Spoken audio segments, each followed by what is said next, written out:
Saludos cordiales, amigos y hermanos. Siéntanse más que bienvenidos a este estudio sistemático de la Biblia, utilizando el folleto de la escuela sabática. Que la gracia y el poder de Dios, la unción del Espíritu Santo, y el amor de nuestro Señor Jesucristo estén con cada uno de ustedes. El folleto de este tercer trimestre lleva por título el libro de Marcos. Antes de continuar, vamos a comunicarnos con Dios. Querido Padre Celestial, nos acercamos a ti con corazones agradecidos y humildes, reconociendo tu amor y tu gran misericordia. Te pedimos que tu Espíritu Santo nos acompañe mientras nos disponemos a reflexionar sobre tu palabra y tus enseñanzas. Abre nuestras mentes y corazones para que podamos entender profundamente los mensajes que has preparado para nosotros hoy. Ayúdanos a aplicar tus principios en nuestra vida diaria, para vivir conforme a tu voluntad y ser testigos fieles de tu amor y gracia. Guíanos en este estudio del folleto de escuela sabática, Señor, y permítenos sentir tu presencia en cada pensamiento y palabra. Que todo lo que aprendamos nos acerque más a ti y nos capacite para servirte mejor en nuestras vidas. En el nombre de Cristo Jesús, amén.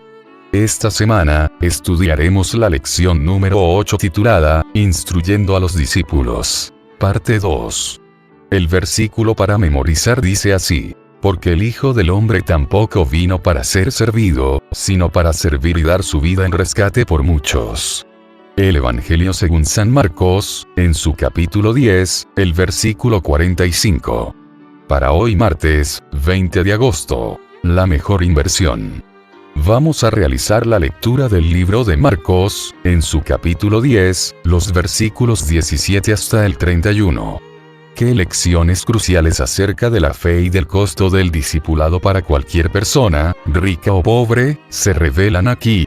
Marcos, en su capítulo 10, los versículos 17 hasta el 31. Dice de la manera siguiente: al salir él para seguir su camino, llegó uno corriendo y, arrodillándose delante de él, le preguntó: Maestro bueno, ¿qué haré para heredar la vida eterna? Jesús le dijo: ¿por qué me llamas bueno? Nadie es bueno, sino solo uno, Dios. Los mandamientos sabes: no adúlteres, no mates, no hurtes, no digas falso testimonio, no defraudes, honra a tu padre y a tu madre. Él entonces, respondiendo, le dijo: Maestro, todo esto lo he guardado desde mi juventud. Entonces Jesús, mirándolo, lo amó y le dijo: una cosa te falta. Anda, vende todo lo que tienes y dalo a los pobres, y tendrás tesoro en el cielo. Y ven, sígueme, tomando tu cruz. Pero él, afligido por esta palabra, se fue triste, porque tenía muchas posesiones. Entonces Jesús, mirando alrededor, dijo a sus discípulos: cuán difícilmente entrarán en el reino de Dios los que tienen riquezas. Los discípulos se asombraron de sus palabras. Pero Jesús, respondiendo, volvió a decirles: hijos, cuán difícil les es entrar en el reino de Dios a los que confían en las riquezas. Más fácil es pasar un camello por el ojo de una aguja, que entrar un rico en el reino de Dios.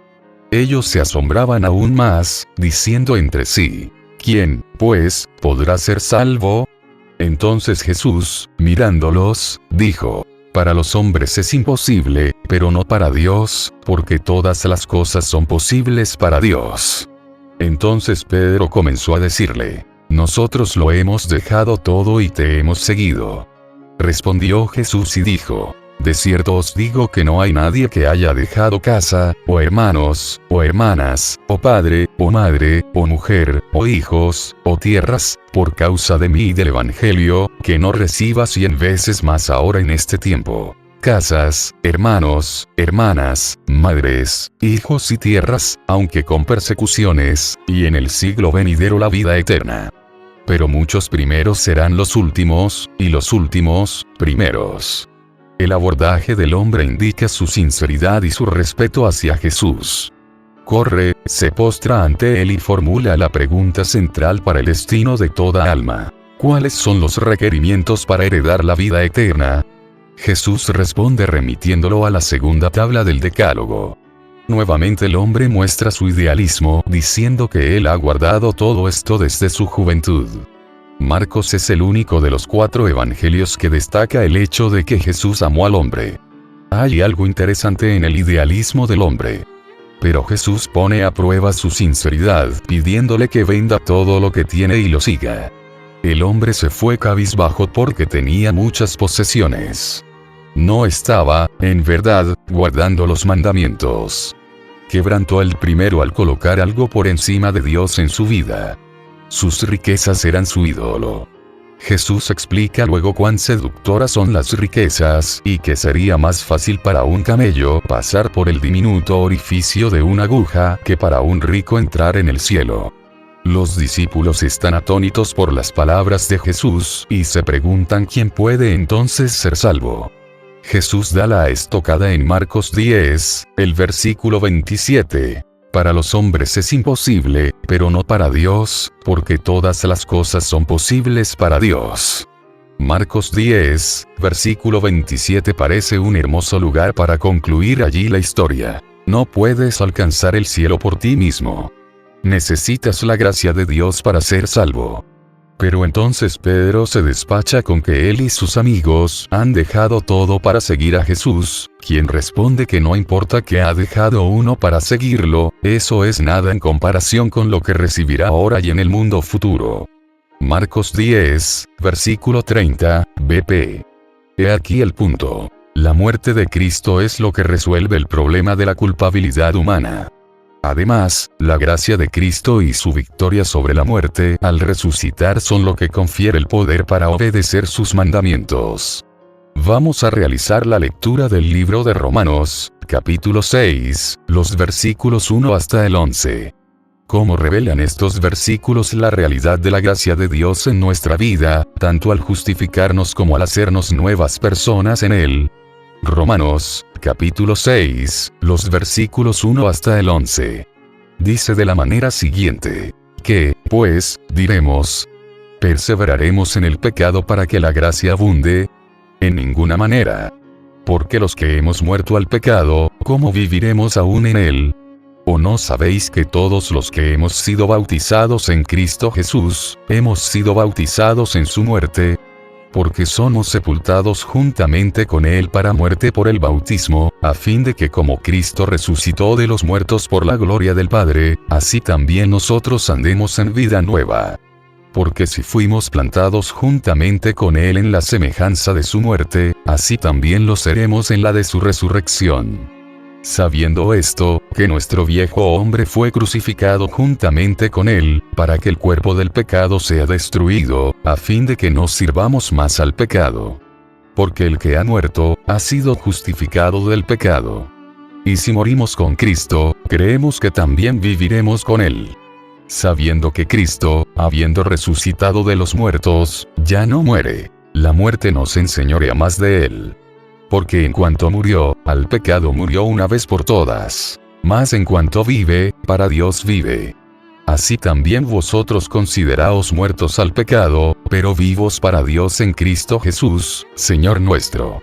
En estos momentos pasamos a los comentarios del espíritu de profecía referente a la lección de hoy, martes 20 de agosto, que lleva por título, La mejor inversión.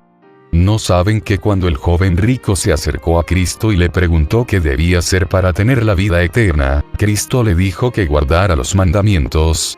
El joven contestó: todo esto lo he guardado.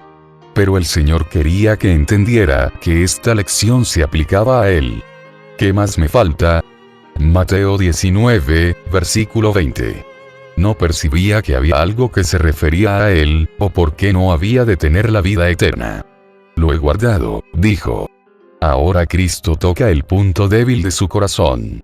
Dice: ven, sígueme, y tendrás vida. ¿Qué hizo el joven? Se alejó muy triste, porque tenía muchas posesiones. Ahora bien, él no había guardado los mandamientos en absoluto.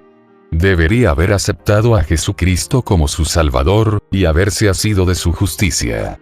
Entonces, al poseer la justicia de Cristo, hubiera podido guardar la ley de Dios. El joven magistrado no podía hollar la ley. Debía respetarla. debía amarla. Entonces Cristo habría aportado el poder divino para combinarlo con los esfuerzos humanos.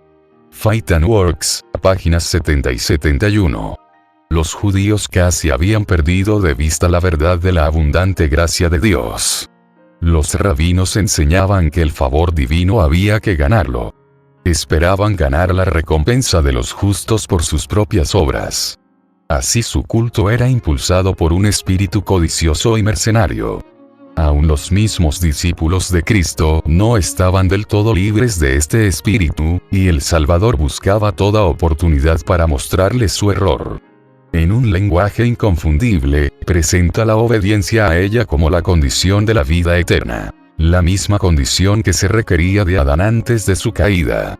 El Señor no espera menos del alma ahora que lo que esperó del hombre en el paraíso: perfecta obediencia, justicia inmaculada. El requisito que se ha de llenar bajo el pacto de la gracia es tan amplio como el que se exigía en el Edén: la armonía con la ley de Dios, que es santa, justa y buena. Palabras de vida del Gran Maestro, páginas 322 y 323. El que se ama a sí mismo es un transgresor de la ley. Jesús deseaba revelarle esto al joven, y le dio una prueba que pondría de manifiesto el egoísmo de su corazón. Pero el joven no deseaba mayor iluminación. Había acariciado un ídolo en el alma. El mundo era su Dios.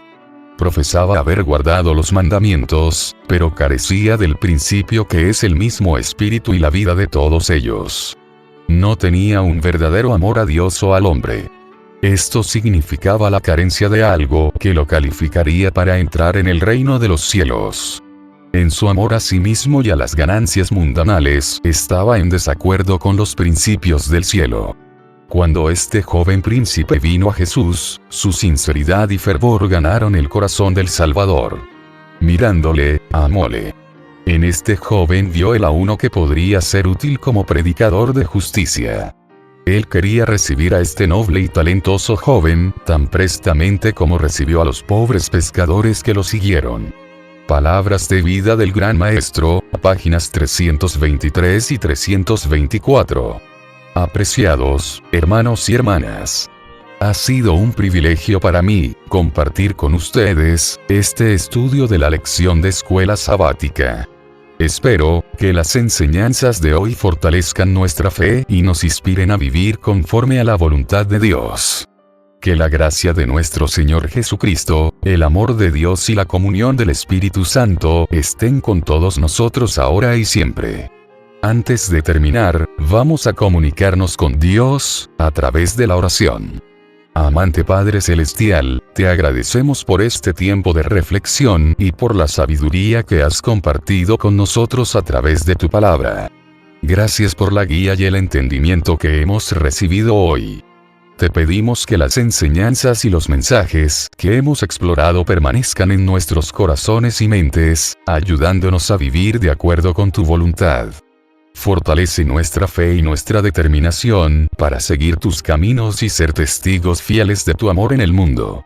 Danos la fuerza y el coraje para aplicar lo aprendido en nuestra vida diaria y para compartir tu verdad con aquellos que nos rodean. Que todo lo que hagamos refleje tu amor y tu gracia. Nos despedimos de ti, pero jamás de tu presencia, confiando en tu guía continua y en tu cuidado. En el nombre de Jesús, nuestro Salvador. Amén. Que Dios les bendiga.